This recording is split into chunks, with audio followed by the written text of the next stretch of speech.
I'm ready to slash and burn. Jason and I were really good buddies from college, and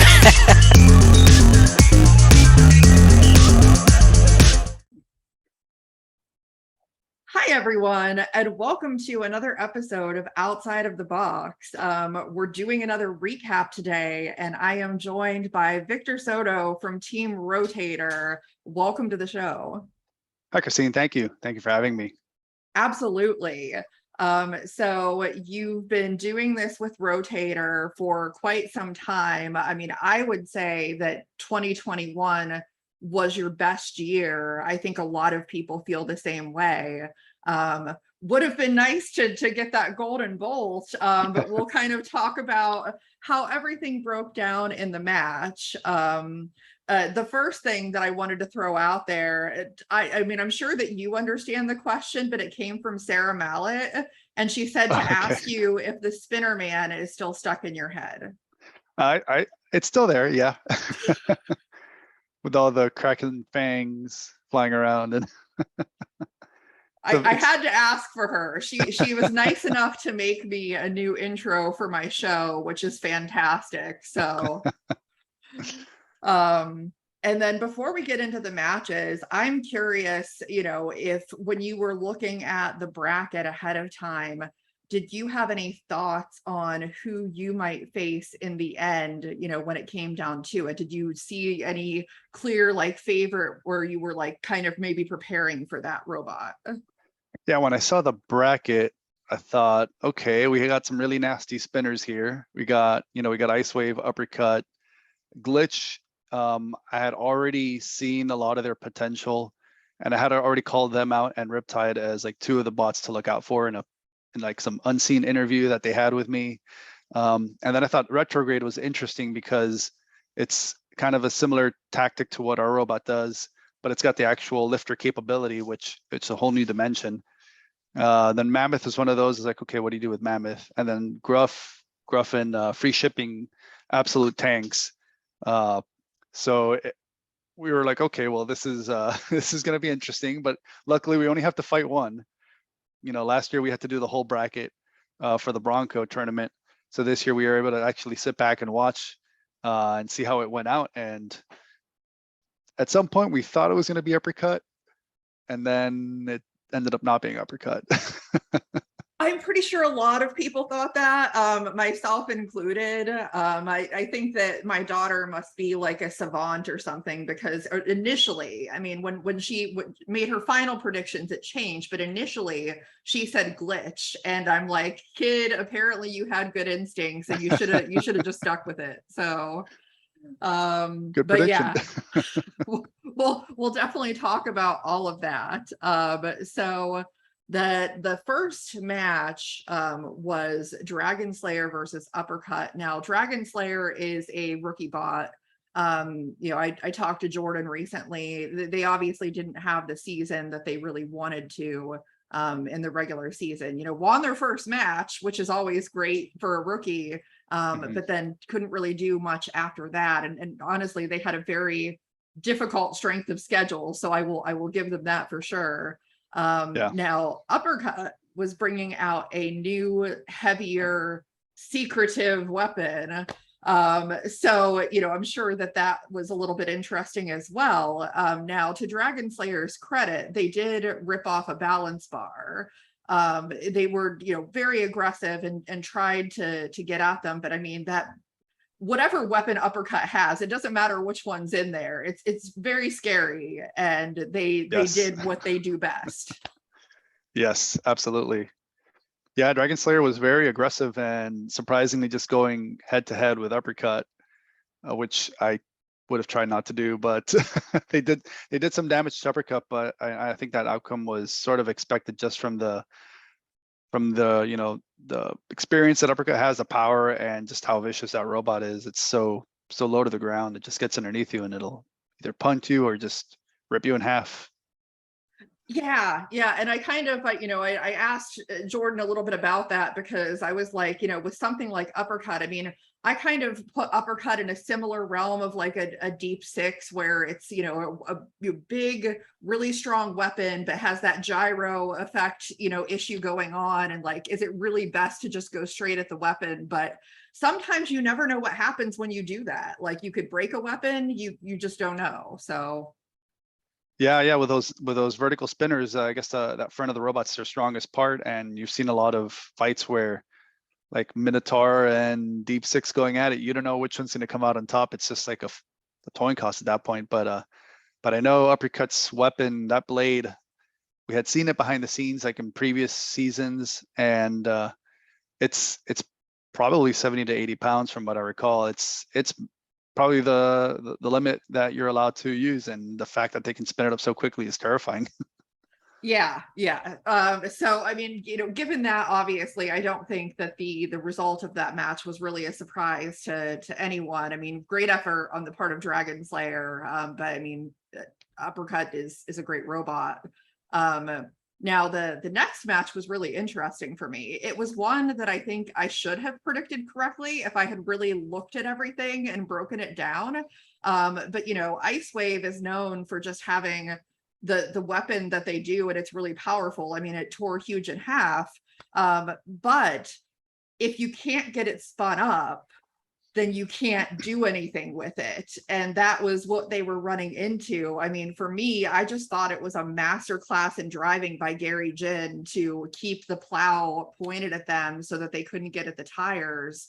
I did find the split judges decision really interesting. I wanted to reach out to Jason and be like, I'm curious, where that scoring came from, because to me it seemed a very easy decision in free shipping's favor. What did you think about the whole match? It was an interesting match. ISO definitely had a disadvantage, especially now with that shelf in the middle of the arena, where it really does put a lot of, I guess you could call them like full body spinners, like the full body spinners and the overarching power spinners like Phoenix, Ice Wave, Bloodsport, puts those like at a disadvantage because any part of your bot touches a wall and your blade's coming to a stop. So it's a lot less real estate to spin up, and free shipping just like had free reign to go do whatever it wanted. I guess my thought would be that free shipping wasn't really using its weapon the entire time. It was just, it was like Fight Force season 1. It just had its weapon up and it was just using the plow. And I think a couple of times when I had Ice Wave pinned in the wall, it was trying to like lift the engine, but every engagement was with, I guess you could call it like the secondary, not the primary weapon. That's it. That's what I can think of for maybe Ice Wave getting a call in its favor, because it was being aggressive with its primary weapon while free shipping wasn't. But free shipping definitely had the control, and then Ice Wave had damage. Most of the damage it receives, it's self-inflicted, because I guess free shipping has no real way to damage Ice Wave. So it's just unfortunate that you don't get the full real estate of the arena, and I sympathize with other horizontal spinners about that. Yeah, definitely. And that's a really good point though about the weapon, because I would have not thought that. But I mean that likely is what contributed to the split judges decision, because you have to try and use your primary weapon. So even if it looks like you're being dominant and you're not using that, then that can also be a problem. Right. So yeah, I mean, I think that was definitely a match that could have possibly gone either way, but it's just like I said, if you can't spin up the weapon, then you're going to have a difficult time doing any damage. So that's what it really came down to. Yeah, I think if that shelf was removed, that fight could have been very different. Who knows? Because they did start getting some of the edges of the plow, and they would have had more room to spin up. Who knows? Yeah. It's I know every horizontal hates the upper deck, like universally. So Yep. We'll see. We'll see what happens with that in the future. So the next match, which wasn't shown in its entirety on the actual show, but of course there's the bonus, footage that you can watch on YouTube, was Mammoth and Retrograde. Now my first instinct would have been to think that Mammoth's going to win that, because I mean, like, Ricky's just, he knows what he's doing. That bot is so unpredictable and, can just throw you around. But I had noticed that a couple of days prior to the airing, that Retrograde had posted something about like their weapon configuration and seemed really excited about it. So I was like, that seems like there could be something to that. So I had changed my mind and decided that it was probably going to be Retrograde in that fight. Now, it definitely wasn't the most exciting fight ever, just because Mammoth didn't have their weapon operational for most of that fight, which was unfortunate. But it definitely, wound up the correct result in the end. What did you think about that one, especially since maybe a lot of fans haven't got a chance to see all of it? Yeah, Mammoth is just such a unique robot to fight. The only thing you can really hit, it's like huge, the wheels, but they have a lot of good armor in the front there, and then they do a good job of scooping you up and punting you around. It was just unfortunate that I was surprised that the chain broke in the beginning of the match, and without that slow spinner, that lifter, it's not really going to do anything. And Retrograde I had seen before a bit when I saw the robot the first time. I went over to their pits and I started checking it out. I thought it was really interesting because it's like, oh, cool, like another undercutter. Let's see what they look like. And then we started looking at their robot. They come over to our pit. They were looking at Rotator, and we were kind of like just sharing like how we do design things. So I thought it was just a really neat robot. And yeah, it's just one of those matches where Retrograde just their weapon kept going. Mammoths didn't, and so I think that already puts you at a huge disadvantage to win a judge's decision. And then I think I don't remember the full fight because it's been like a year now since filming.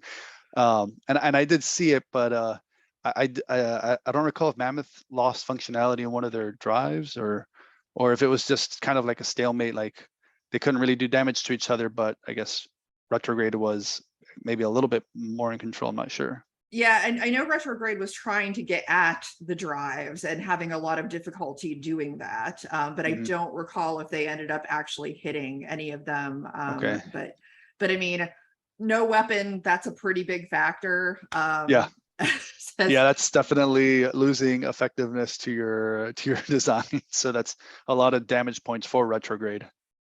Yeah. So with that match, then the final one in the initial round was Gruff versus Glitch, which was so interesting because, I mean, in the beginning of that match, neither bot was really moving that well. Glitch managed to damage the forks on Gruff at the first hit. They did get some hits. They got that huge hit at the bell. And I'm sure that all of that together kind of influenced the result there. But it was interesting for me because I didn't remember Glitch having that level of mobility issues back in the regular season for season 6. So it was kind of a surprise to me to see that. Yeah, Glitch has always had mobility issues from the very start. I know they were trying to work hard to fix those issues. But with their design and just how warped the arena floor gets, it's going to happen. We've gotten high centered on the floor, and we have like an inch of clearance robot.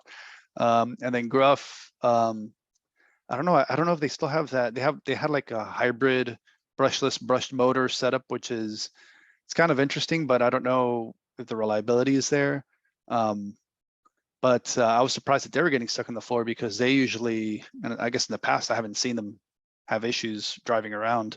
That's their main strength. And I guess by this point we all knew that Glitch definitely hits very hard, and Gruff was going to be hard to take out, and they just couldn't get underneath Glitch, so they couldn't do what they were designed to do, which is to try to flip Glitch over.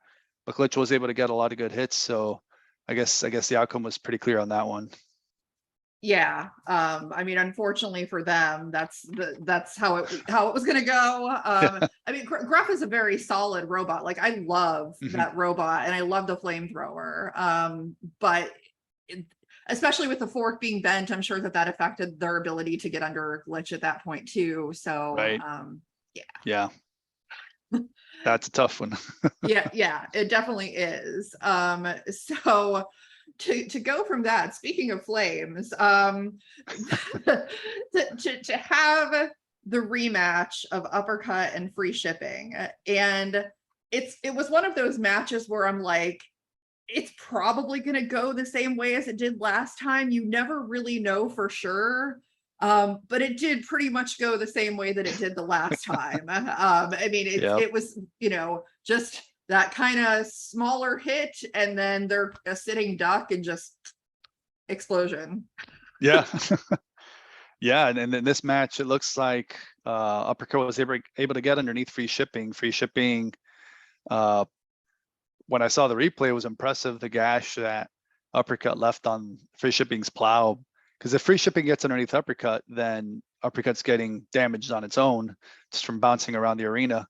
Because Gary would have pushed him against the wall, the shelf or whatever, and Uppercut would have just caused itself damage with its weapon. But from the very first hit, Uppercut was able to get underneath and just damage that plow. And I guess that caused some issues. And then it was just like a homing missile, because it just found that one spot it needed to hit. And it just explosion all over again. It was just amazing. I'm pretty sure that if Gary Jin ever happens to face Uppercut for a third time, that I don't know what he's gonna do to prevent that from happening, but it was definitely entertaining for sure. Yes. And Yeah, when you see the gas coming out and you're like, oh, is it gonna happen? Is it gonna happen? And I guess there was one more little spark that just ignited everything. Yeah, it was fun. And good, good on Free Shipping for, like, getting past that first round and getting to that point. It's just Uppercut's a tough robot to face for anyone. So it's Definitely. So then we go to one of the apparently controversial matches of the night, which is Glitch versus Retrograde. As I was watching it back, because I was very careful to pay attention to a lot of different things. And one of those things that I noticed is that Glitch very quickly did damage to the fork lifter part of Retrograde, which is one of their weapons, so that's considered a weapon. Right. Retrograde obviously bent Glitch's forks as well and took off some armor, and then Glitch proceeded to take off their visible tires, at least the rubber part of it, or the tire part of it. They were still able to drive around, obviously. It was definitely as close of a fight as you can possibly get. I don't think I would have been surprised either way at what the decision ended up being. And I'm not surprised it was split, because it was that close. I think watching it, for me, the big deciding factor was like the damage to Retrograde's, lifter weapon, as well as the tires coming off, because tires are usually just one of those things that, you notice quite easily.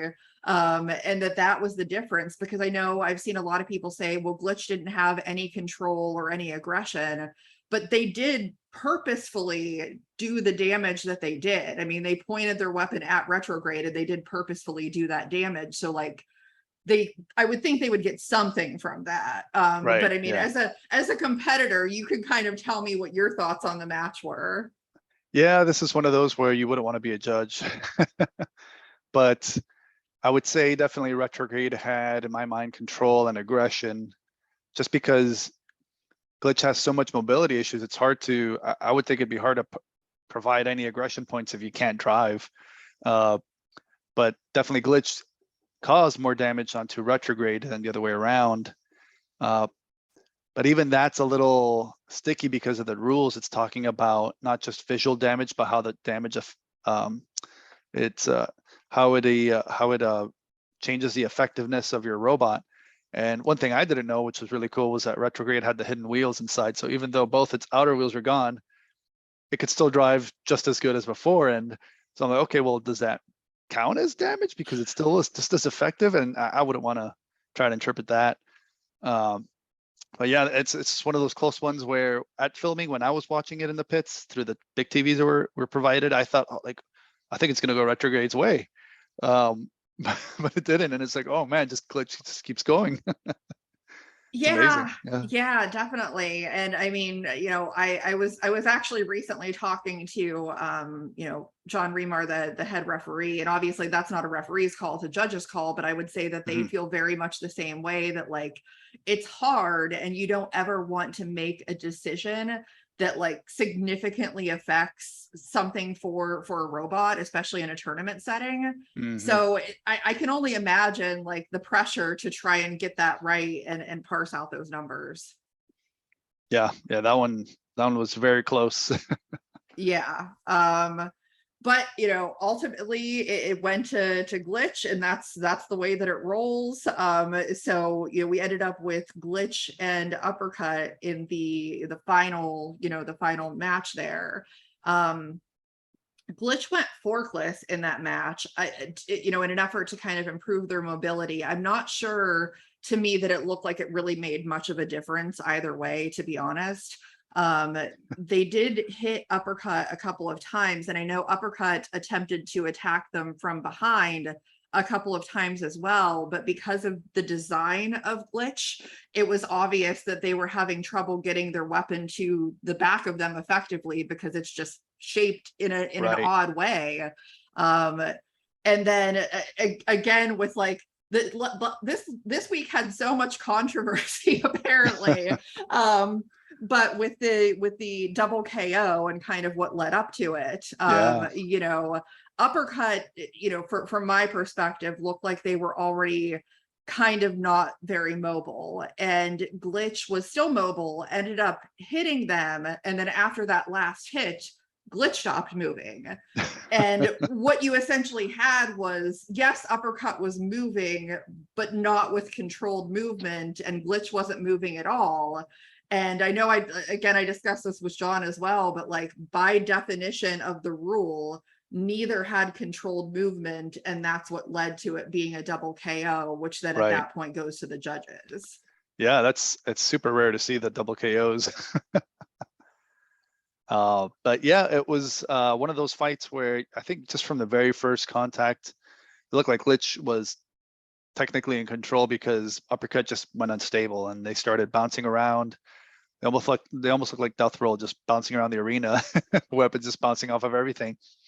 And glitch just has such a nice low profile wide design that they're always going to be stable. And I guess they had enough drive control to really just engage uppercut, and such that uppercut was always on the defense, it almost looked like, and uppercut just couldn't gain any purchase on glitch no matter what angle they came at. So in this one, it was definitely all glitch. At the very end, yeah, it's both robots weren't moving.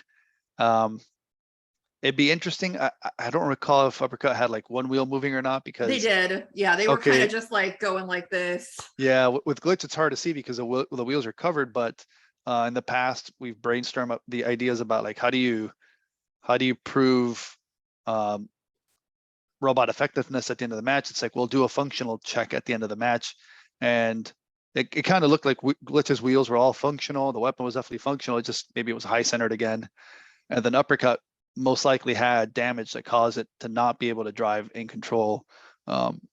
So in that one, yeah, when I saw it, I said, yeah, that's that one. Well, it was surprising that it was double KO. I was like, wow, like how much drama can you get in this match? But I was expecting glitch to come out on top on that one. Right, with the damage, for sure. That's the name of the game right now. Now I'm really curious that after having seen those fights and seeing that glitch had been having mobility issues, were you any more confident going into your match with them that you kind of had seen that they were having that difficulty and that you might be able to take advantage of that? I was hoping I could take advantage of it. Even even if you're fighting like a rookie robot, you never know who could win on any day. And actually, I think the rookies or the new robots are the most dangerous because you just don't know what they're capable of yet. The other ones, like, I know what Uppercut's capable of. I know what other robots like Doomson are capable of because we've experienced things like that. But Glitch, it's like you've seen it on TV. You're like, was that like a lucky hit, or like, like, do they really hit that hard? And you kind of go and you look at the damage in the robots. You're like, okay, maybe, yeah. So it's like I went with a lot of caution because they were on a run, and the only reason they weren't able to make it into the tournament was because they couldn't get the robot ready in time. So definitely was cautious going into the match and taking it very seriously, just because when I look at on paper, when you look at that weapon, I knew the motors, the electronics, everything it was using. I'm like, this is like a killer setup. Like, this is the best you can put in a vertical spinner to make it the most effective vertical spinner. They just can't drive very well, and I just don't know how well they can spin up their weapon at the beginning of a match. But once they get their glitches worked out, then I'm sure it'll be the next contender that everyone's going to be targeting. Yeah, and it's funny that you mentioned about their weapon spinning up, because one of the interesting things for me was the fact that their weapon was not initially spun up at the beginning of that match with you, and I was sitting there thinking, oh, like, maybe this is it, like maybe these issues are finally catching up with them, and everything happened very quickly. I'm sure that it did for you too, because being in the arena is a different experience, but like, they got spun up and there was like a smaller hit, and it really reminded me of that Uppercut free shipping match in a lot of ways, because there's that smaller hit and then they go in for the big hit, and then it's just yeah.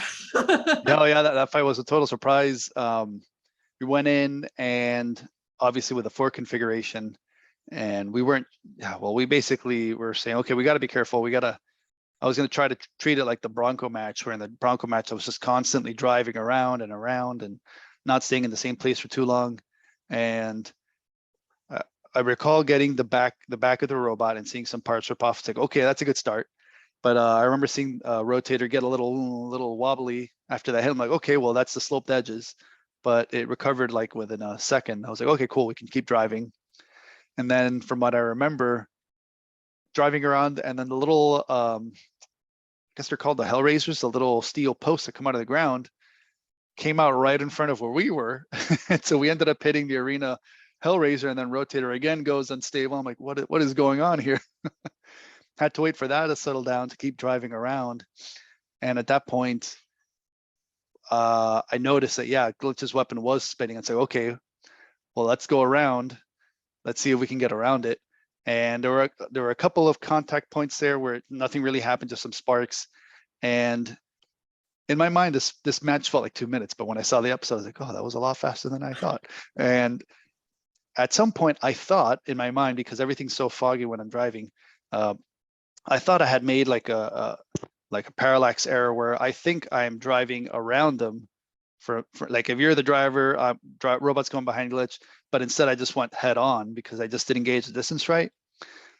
And I thought I drove into their weapon full speed with my weapon at full speed. I'm thinking, oh, that's the worst thing you could do. But watching the episode, I was basically making too tight of a right-hand turn around them, and they just faced us. And it was like our weapons just barely nicked each other. And that's when it was like, in person, I'm looking at the ground, I'm looking at Rotator, and all of a sudden it's like, oh, it's not there anymore. It's like, oh, it's up there. There's all these new blue lights that I didn't design into Rotator. What's it doing? And I'm thinking, oh, that's not good. And I'm seeing all the batteries come out. And I'm thinking, how did the batteries come out of Rotator? And I'm kind of glad they didn't show our post-fight interview, because I was so like in my engineering mode, thinking like, how did that happen? Like, did they actually get past our blade and contact the bottom panel of our robot and rip it off? Or what did it? Because they would have had to get past our blade to get to our bottom panel. Because I knew I knew it was a weapon-to-weapon hit. So I was just so confused how that happened. I'm looking at it, I was like, how did our batteries fall off? Like, we've had a lot of matches where we've taken huge hits for 3 minutes straight, huge hits, and batteries are never coming out. Like, what is going on? and there are about 30 bolts holding the bottom panel, and they all broke off in an instant. So I was just so, like, my mind was just all fuzzy at the end of the match, like, how did that happen? So I couldn't even focus when Chris and Kenny were asking me questions. And I remember I kept looking inside the arena because I'm looking at Rotator, like trying to get a good look. Like, I don't see any damage aside from like the batteries that fell out. I don't see any damage on the robot. Like, this is so weird. And Chris is like, hey, look over here. Hey, interview's going on. But it was just so surprising. And for a while, I thought it was maybe inertial loads or something. Maybe like we got uppercut so hard that the batteries just like pulled all the mass of the batteries, pulled the bolts out. But later, once we finally got back home, we had the robot back in Miami. I was able to inspect it a little further, and I realized that our blade, I guess, as our blade was coming back underneath our frame, that's the spot where Glitch's weapon made contact, and it just lifted, it deflected our blade just enough, about an inch, inch and an eighth, that it contacted our bottom panel, and it put a pure shear load on our bottom panel, which made sense to me. That's the easiest way to break a screw. And so I'll pull a Ray Billings here, but basically Rotator just self-destructed. Like, we destroyed ourselves. It's like Glitch got her fist and just like, stop hitting me, stop hitting me. And they made us hit ourselves, and we just sliced off our own bottom panel in that first strike. And once we were in midair, all the batteries are coming out into the still spinning blade. That's what caused that disco battery shorting light show that we had there. And it was pretty spectacular. Unfortunate, but spectacular. Yes, you always want to be on the giving end of that sort of thing, not the receiving. But yeah, it was certainly a surprise to everyone. Yeah, I was in shock. I was complete shock at the end there. I will say that in that moment when that happened, profanity was definitely used in my house because I didn't know how else to express what I just saw. Me too. They had to bleep me out, I think, for the first time ever, because I'm trying not to curse on TV. But at that point, it was just like, I wasn't in BattleBots. I was just like, what is going on? It's an out-of-body experience. I'm watching Rotators having an out-of-body experience. It's so bizarre.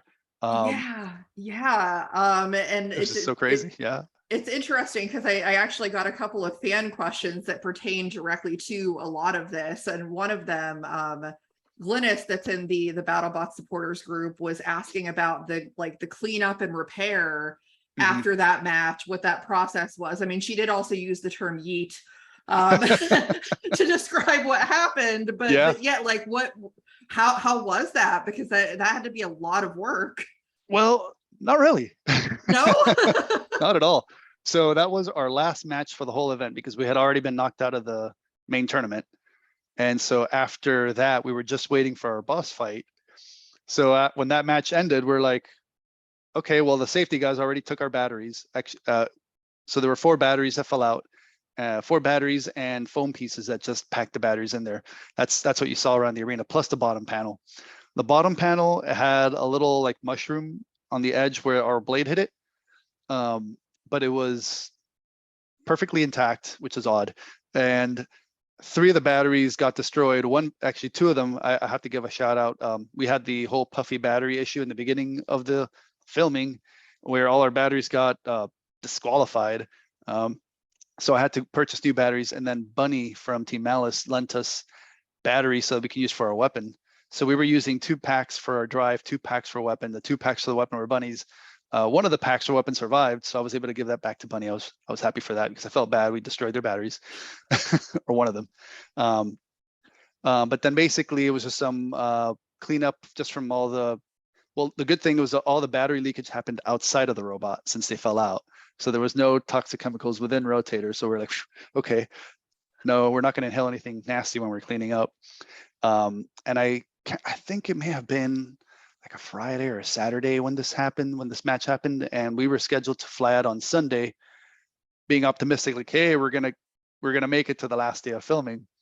So when we saw the damage, and we're like, well, we'll just put the bottom panel back on, or we'll just like stack it on top of me and then put it in the crate, and and we're packed up, we're ready to go. And so we moved up our flights. We ended up coming home a couple days early, but we really didn't do any cleanup. We just packed the robot the way it was. we returned one battery, and everything else was already packed up. So we were like, okay, cool. I think this is like the quickest we've ever cleaned up. And so it was just one of those, you hate to lose, but you do have a little bit of relief, like, oh, okay, well, all the pressure's off now. Like, we get to like watch what happens now and until our flight, and just no more stressing over getting ready.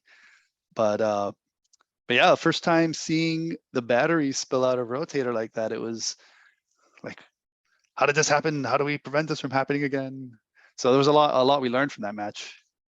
Yeah, and that's actually the next question that I have, that Mario in the group was asking. You know, what is your plan to make sure that this doesn't happen again? Yeah, so this is funny because Will Bales from Hypershock, he's like, you guys don't have like another battery chamber inside your robot? And I'm like, no, we've never needed it. We've always just used the top and bottom armor panels or what hold the battery in. We've had crazy matches and we've never had that happen to us. Will has had the experience where Bite Force has pulled batteries out of Hypershock. So he was like, you need like additional supports. I'm like, well, obviously now, yes, I do, because it's happened. So we actually designed updates to Rotator, which we're building now, the new Rotator for 2022 season. And it'll have underneath the top and bottom armor panels, will have additional panels to hold the batteries in. And not only that, but then the bottom panel, or the bottom of the frame, it's just a flat surface, and it's about an inch away from our blade. And we do have standoffs or these skids that are supposed to prevent the blade from deflecting too far until we hit ourselves. We're adding more supports, and then the bottom of the frame we're actually indenting, so we add additional clearance to where the blade tips sweep underneath the robot. What's interesting is in previous years we used to have like a 1/4 inch aluminum panel for our top and bottom panels, and whenever our blade would hit it all the time, but the aluminum's so soft that the steel blade would just slice it and just cut pieces away, and we're like, oh, who cares? It's just automatic. We would like put some epoxy, like buff it up and repaint it. We're like, looks good as new. Now we're using titanium panels for the top and bottom, which have worked really well for us. But when I realized our blade doesn't really cut the titanium very well, and when it hits it, it just bashes it. It's like a hammer is hitting it. So this titanium panel just sheared all the screws. And so now, our blade's not going to cut cleanly like it used to. It's just going to bash it off. So we're like, okay, we have to indent the panel. We gotta increase the distance between our frame and the blade. So we've had those design changes in addition to the additional battery panels, and that'll set us up for next season. Sounds good to me. Yeah. Another question somewhat along those lines, but Ryan asked if we would ever see the double configuration again with the two blades. Not anytime soon. Maybe in the future. We're part of the upgrades for this 2022 season is we're getting new weapon motors. From 2016 through 2021, we've used the same weapon motors, and they've been working great for us. We finally found the secret recipe to get them to work. But we found these motors that are smaller, cheaper, lighter, but more powerful. We're like, okay, well, let's go with those. And if we learn, we use 2 motors for the blade. If hypothetically in the future we learn that we can do with 1 because we got so much more power now, then we can distribute the weight a little better to maybe do a double blade configuration. But for now, I really think Rotator is more competitive with a single blade, and it allows us also the weight to have proper armor, which the double blade didn't. So at least we haven't lost a wheel since 2016. Knock on wood. And then Helen asked me to ask you, what is your most memorable fight and why? I guess due to recent events, Glitch will stick there in the back of my mind for a while. Just like when we first started, the Witch Doctor stuck there in the back of my mind, the one-hit KOs. But in terms of maybe spectacle, I would say Tombstone and Death Roll. Tombstone was just, I think, our biggest win.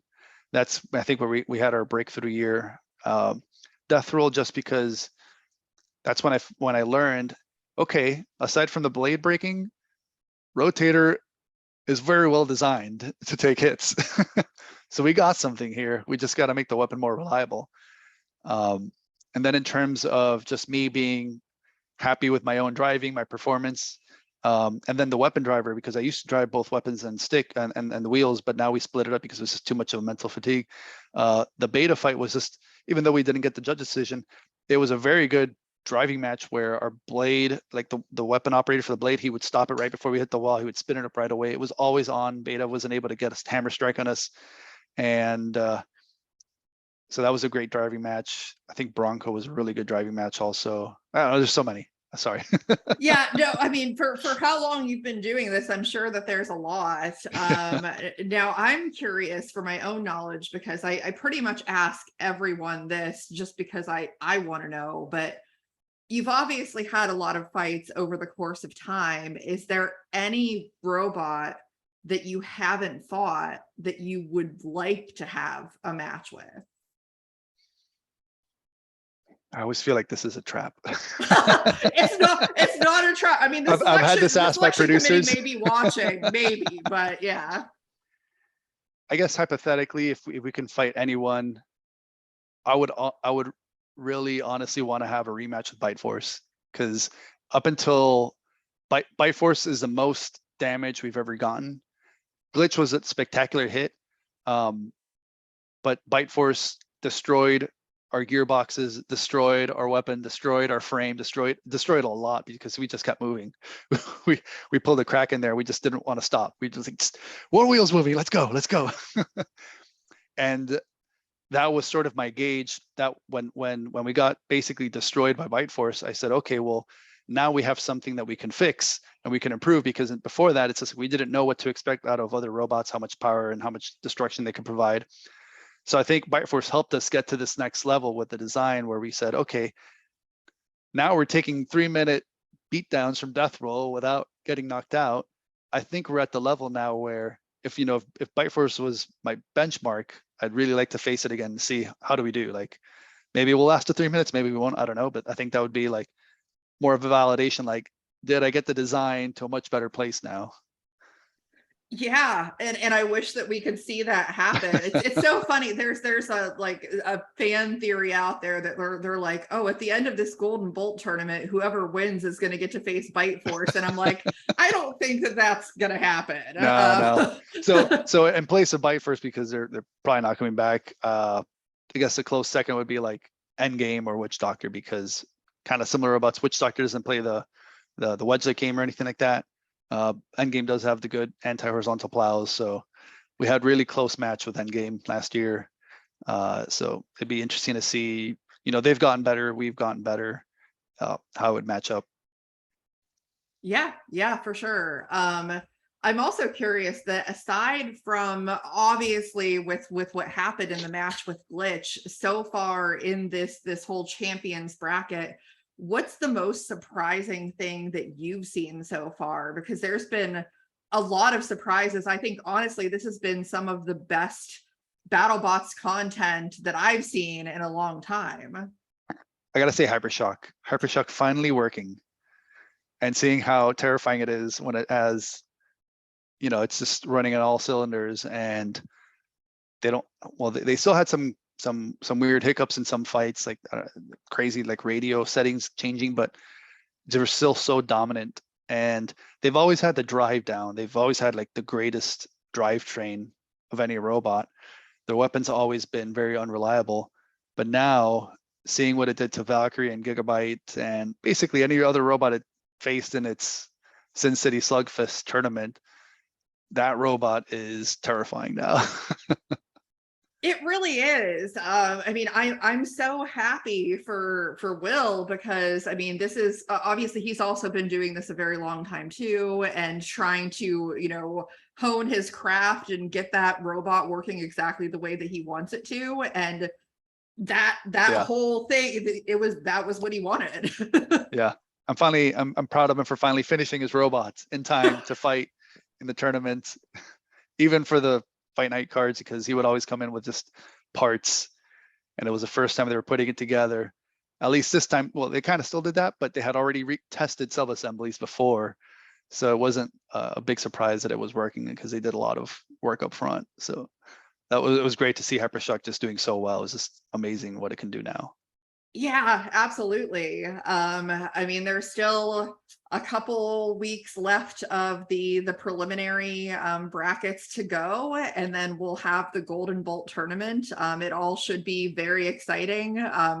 Obviously, like, even if anybody was willing to tell me anything, I don't want to know. I don't want to be surprised with everyone else. So I'm going to be surprised too, because after our glitch match, we moved up for flights, and I recall who were the last two that earned their spots, but once the actual Golden Bolt tournament started, I know what happens, but I haven't seen anything. So I'm really, really interested. I'm very excited to see how it goes down.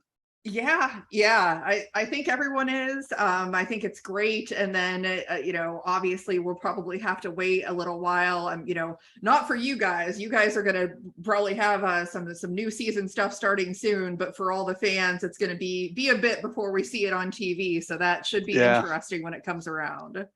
Yeah, we're probably going to have these Golden Bolt tournament episodes while we're at filming for 2022. That'll be interesting. That's never happened before.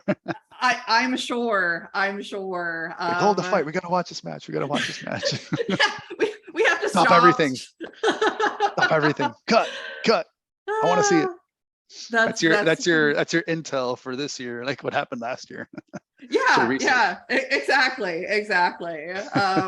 Well, it certainly has been interesting so far. We'll see what happens. I greatly appreciate you coming on to break down this bracket with me. It's been a blast.